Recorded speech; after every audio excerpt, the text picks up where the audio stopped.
Bonjour à tous, aujourd'hui dans Un jour notre histoire, j'aimerais vous parler d'une personnalité très connue qui est décédée le 20 septembre 1947, il y a 72 ans exactement. Alors son nom surprend toujours en Israël. Quand vous êtes à Tel Aviv, eh bien, il y a sur l'autoroute Ayalon toute une partie qui s'appelle La Guardia. Quel est ce nom italien? Pourquoi est-ce qu'on a un nom italien en Israël? Les gens qui s'y connaissent un tout petit peu plus savent que La Guardia est du nom de Fiorello La Guardia, qui a été le maire de New York pendant 12 ans. Alors ça, c'est jusqu'à là, oui, mais pourquoi est-ce que le maire de New York, avec un nom italien, est-il aussi présent à Tel Aviv, en Israël? Eh bien, la raison est très simple. La Guardia était juif, et non seulement il était juif, mais c'était un sioniste convaincu. Et c'est donc de lui dont j'aimerais vous parler aujourd'hui. Alors, il est né en 1882 dans le quartier du Bronx à New York. Son père s'appelait Aquila La Guardia, c'était un père catholique italien, et sa mère s'appelait Irena Cohen, donc qui était juive. Elle avait fait son alias. Elle avait émigré aux États-Unis de Trieste, donc c'était une juive italienne, et il va donc grandir avec ses parents, avec cette culture italienne très forte, mais aussi avec cette culture juive. Il va aussi passer une partie de sa vie en Italie. Ça, c'était au départ pas prévu, mais c'est comme ça que la vie fait les choses.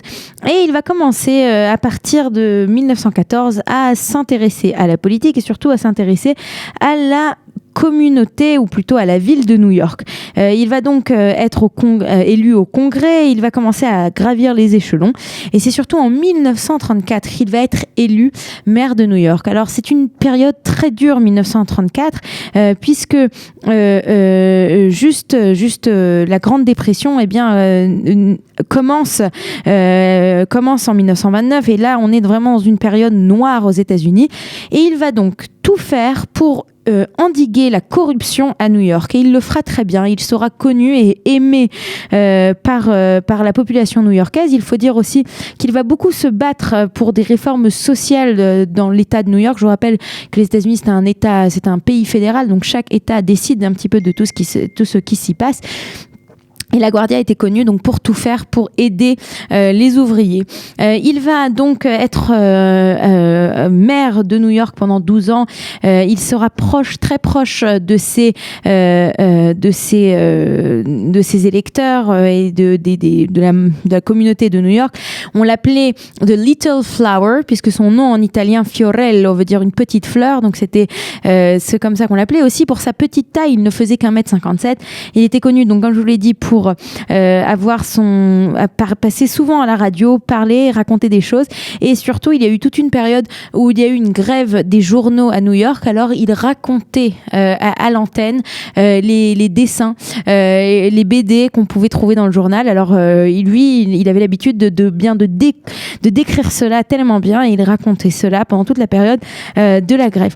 Pour ce qui est du mouvement sioniste, La Guardia a été très sioniste, et il a fait énormément pour Israël. Comme je vous l'ai dit, il est mort le 20 septembre 1947, donc il n'aura pas l'occasion de voir la création de l'État d'Israël, et il ne verra même pas le vote à l'ONU du 29 novembre 1947, mais pourtant il a tout ce qui était dans son possible pour soutenir la cause sioniste.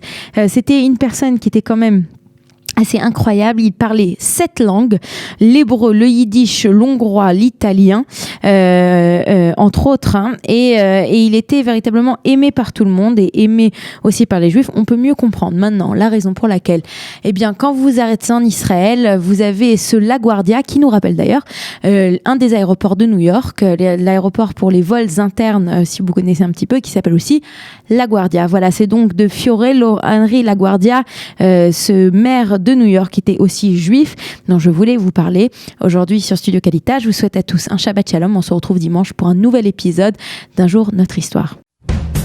Vous aimez l'histoire juive ? Retrouvez Liana Gurfinkel dans Un jour notre histoire sur Studio Kalita. C'est tous les matins pour découvrir ensemble les événements et les personnages qui ont fait notre histoire.